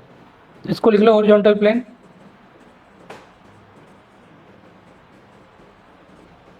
तो ये हो जाएगा वर्टिकल प्लेन।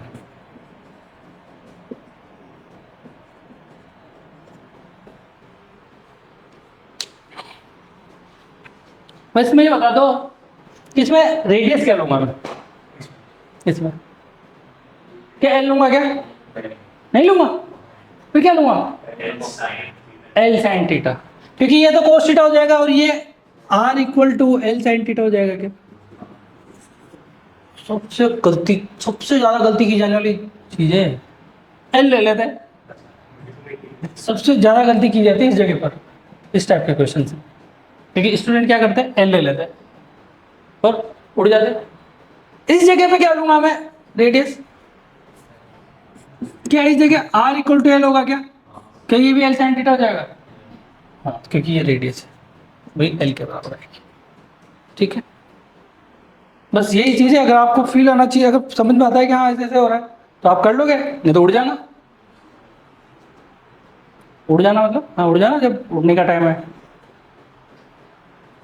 सेकंड पॉइंट लिखो, ये हो गया ना। सेकंड पॉइंट लिखो, ये तो रिकॉग्नाइज करने का तरीका है कि प्लेन कौन से में चल रहा है, फिर सिस्टम देख लिया कि अब किस में रोटेशन हो रहा है, हॉरिजॉन्टल में हो रहा है कि वर्टिकल में हो रहा है, तो ये सब आप कर सकते हो। तो ये हॉरिजॉन्टल प्लेन आएगा या वर्टिकल प्लेन आएगा।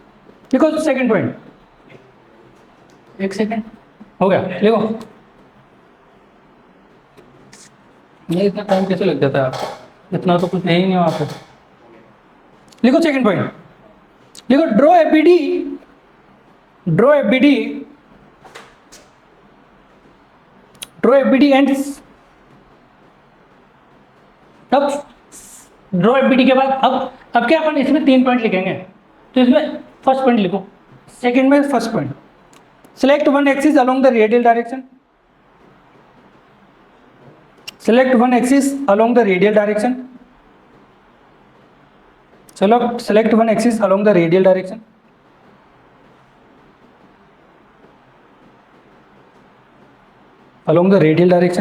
and apply NLM second, तो सेकंड में जो फर्स्ट पॉइंट था मैंने उसमें क्या लगाऊंगा, summation FC equal to M into AC, ये लगेगा ना, क्योंकि रेडियल डायरेक्शन के अलोंग तो ये लगेगा। सेकंड पॉइंट लिखो, ये भी लिखना है। हाँ उसके बाद ये लिखना है।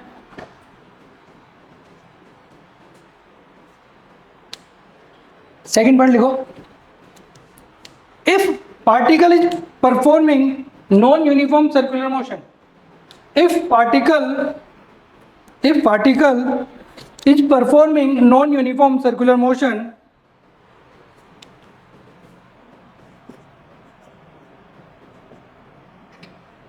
if particle is performing non-uniform circular motion, then apply NLM second, क्या लगेगा, summation FT equal to M into AT।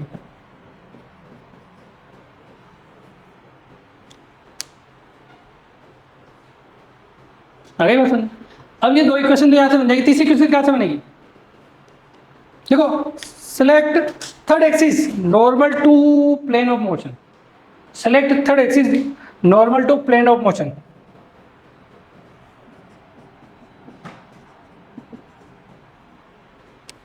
और यहाँ लिख लेना summation F perpendicular equal to 0।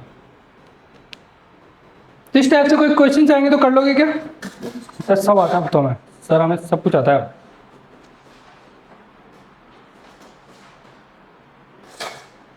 चलो एक क्वेश्चन देता हूँ मैं, करवाए? हाँ सर करवाओ सर, क्वेश्चन करवाओ सर, तो सब कुछ आता है।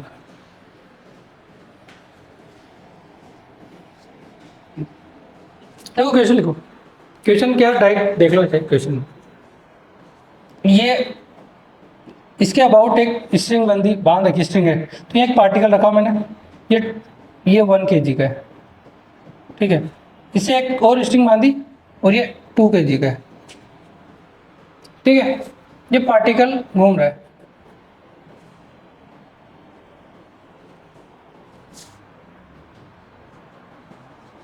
ठीक है, इसका ओमेगा दिया हुआ है कितना, 10 रेडियन पर सेकंड। ये कौन सा प्लेन है, हॉरिजॉन्टल प्लेन।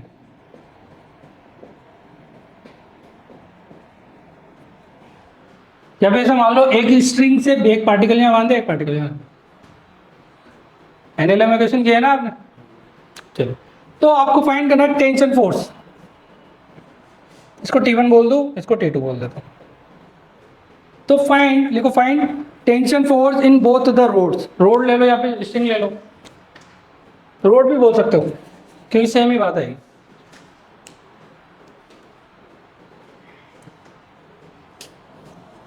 लिख लो find tension force in both the rod, दो रोड मान लो क्योंकि एक ही बात है, स्ट्रिंग भी रोड की तरह काम करेगी, टेंशन रोड में भी होती है।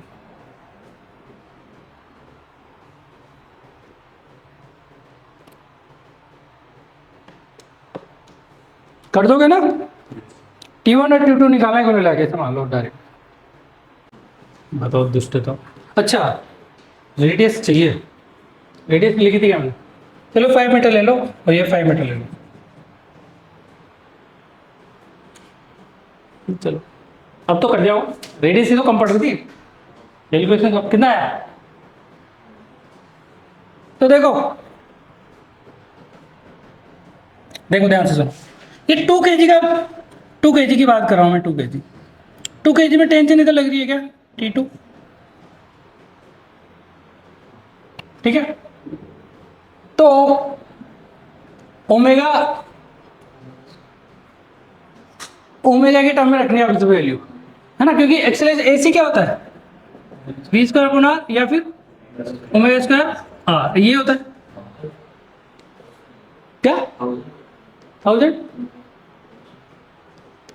1000 किसी से 1000 आ रहा है, गलत, 2000 आ रहा है। देखो देखो नेट फोर्स ये है, T2 की वैल्यू क्या, एम ओमेगा स्क्वायर आर के बराबर आएगी क्या? आर क्या लिया बेटा, 10 आएगा, सेंटर ये है, तो ये आएगा 2 इंटू 100 का स्क्वायर इंटू 10, तो ये आएगा 2000 न्यूटन।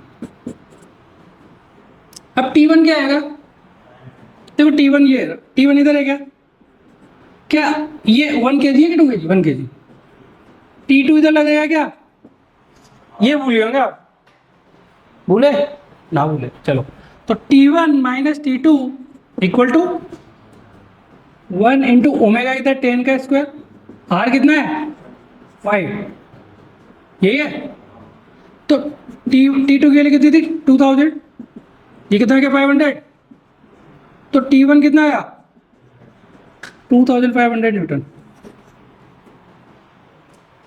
आया ना आया, हाँ सर कोशिश तो यही थी सर आने की।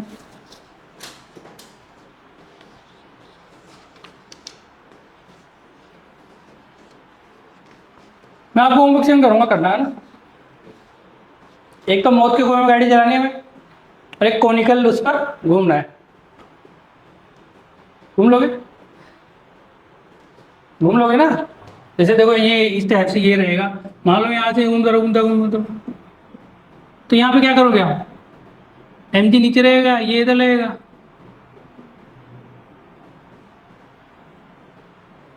कर सकते हो? चलो वेरी गुड, कर लोगे ना, कोशिश करोगे अभी तो यार, कोशिश किए बिना तो कुछ ही नहीं होगा।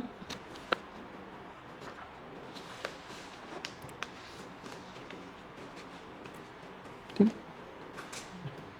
चिपकाओ फटाफट चिपकाओ,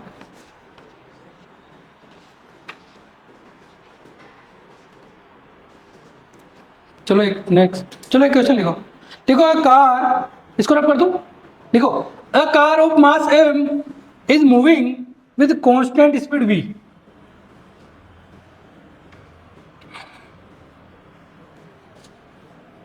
a car of mass m with is moving with constant speed v on the given curvilinear path as shown in figure,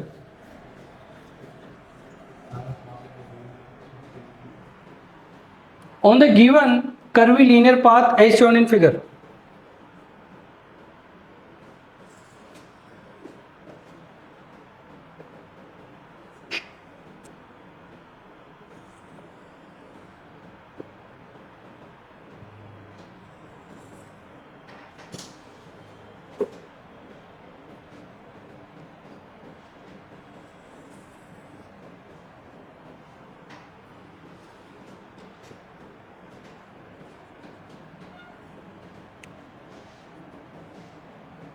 ठीक है, तो ये कार है,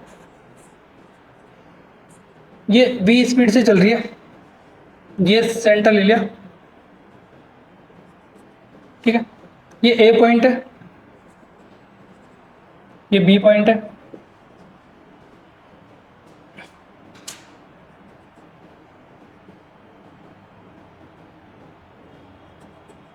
ये c पॉइंट है, ये d पॉइंट है,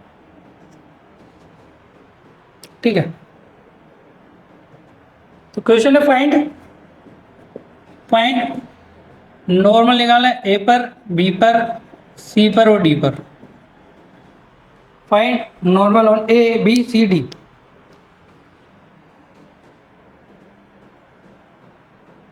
ये थीटा थीटा थीटा, चलो करो, ये रेडियस आगे ले लेते हैं, कर सकते हो क्या, ऐसा कुछ भी नहीं हमारे लिए तो सर, सब कुछ आराम हो, चलो इसको सेंटर बोल देते हैं, ओ ओ,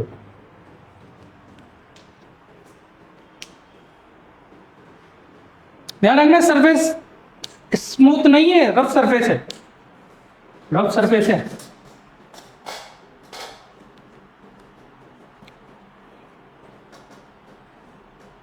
रफ सरफेस है,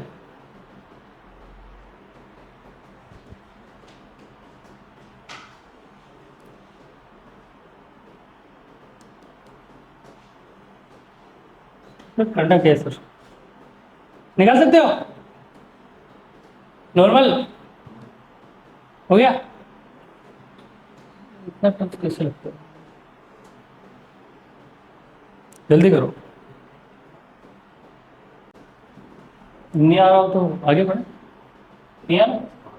मैं ये देखना चाहता था कौन सी कितना लगा सकता दिमाग। चलो देखो,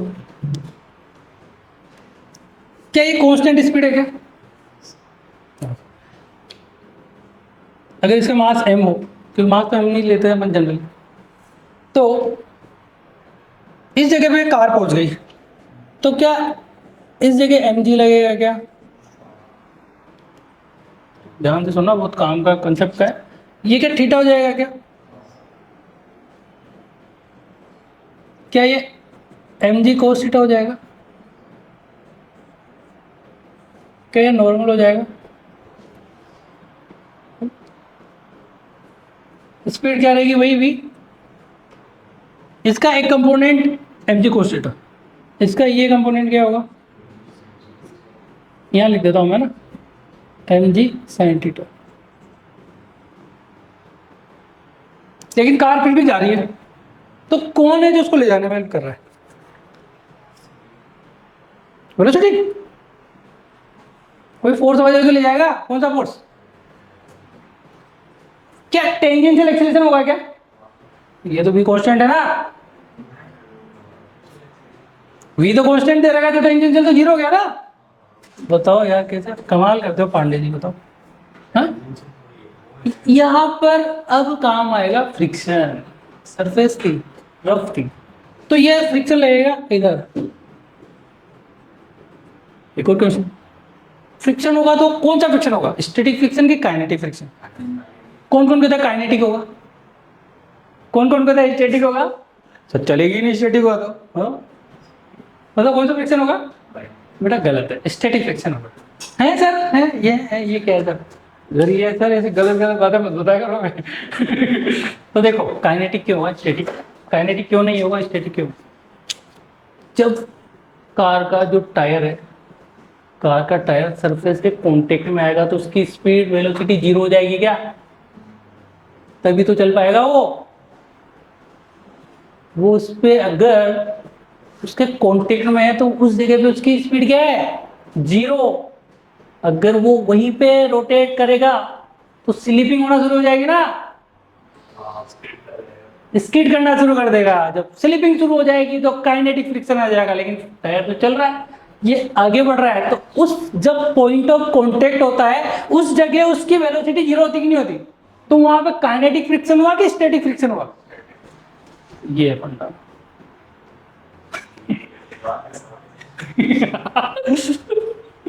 बात समझ तो आएगी नहीं आ रही? बोले बताओ, दिमाग में जा रही है ना, तो डरने की बात नहीं है। डर के आगे जीते, ठीक है। तो अगर अगर मैं इसकी इक्वेशन बनाना चाहूं, net force equal to m into AC, वही फोर्स, तो नेट फोर्स क्या लग रहा है? ये ज्यादा है या ये ज्यादा? अगर ए के लिए बात करूं तो क्या m g cos theta minus N A हो जाएगा क्या? क्या वो m we square upon r के बराबर होगा क्या? क्या एन आई चाहिए था, क्या तो आ गया ना। बस वो फ्रिक्शन के लिए बताया मैंने कि फ्रिक्शन कौन सा होगा। सिमिलरली अगर इस पॉइंट पे आ जाए, क्या यहाँ पर भी एम जी होगा? क्या ये थीटा होगा?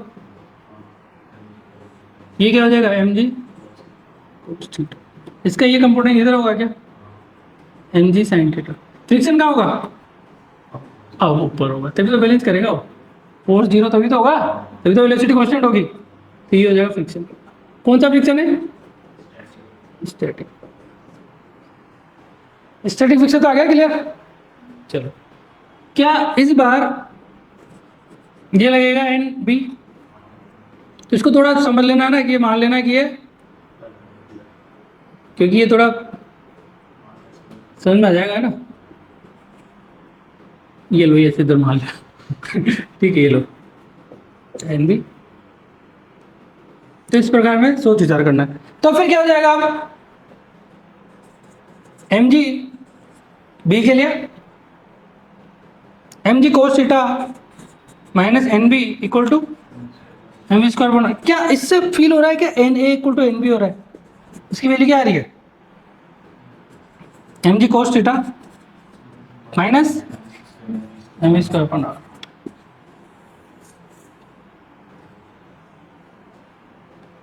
सिमिलरली सीओटी पे क्या हो जाएगा? सेम आएगा क्या? यहाँ क्या यह प्लस हो जाएगा क्या? बताओ पहले तो। देखो ये अब उल्टा हो जाएगा ना ये, क्योंकि इस बार एन ऊपर आएगा, एन माइनस ये क्या है? एम जी, ठीक है, ये एम जी इधर है, ये क्या है? ये कार, तो ये क्या है? ये क्या है? नॉर्मल सी पर एक तो ये कंपोनेंट रहेगा और एक ये कंपोनेंट रहेगा। ये थीटा तो ये थीटा, ये थीटा तो ये थीटा, ये थीटा तो ये थीटा। कुछ समझ आ रहा है कि सर एक ही डायग्राम में सब कुछ मिक्स हो गया? ऐसा तो नहीं हो रहा ना, ऐसा होना भी नहीं चाहिए।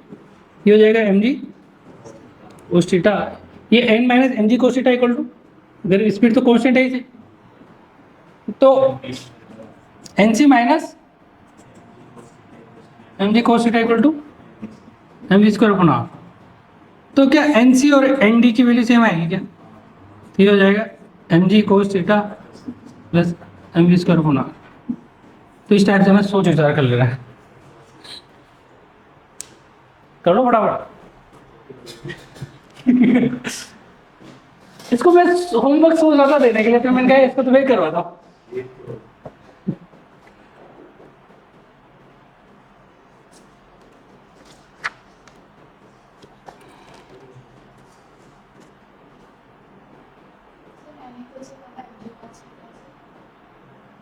Good question.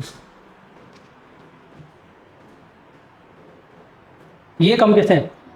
मैंने शुरू से एक बात बताता आया हूँ कि सेंट्रीपिटल एक्सीलरेशन हमेशा टूवर्ड्स सेंटर होता है, वो पॉजिटिव होता है, सेंटर की तरफ पॉजिटिव लेते हैं। तो पॉजिटिव लेते हैं तो ये ज़्यादा है ना सेंटर की तरफ, तो ये ज़्यादा है वो कम है, तभी तो रिजल्टेंट इधर आएगा ऐसी।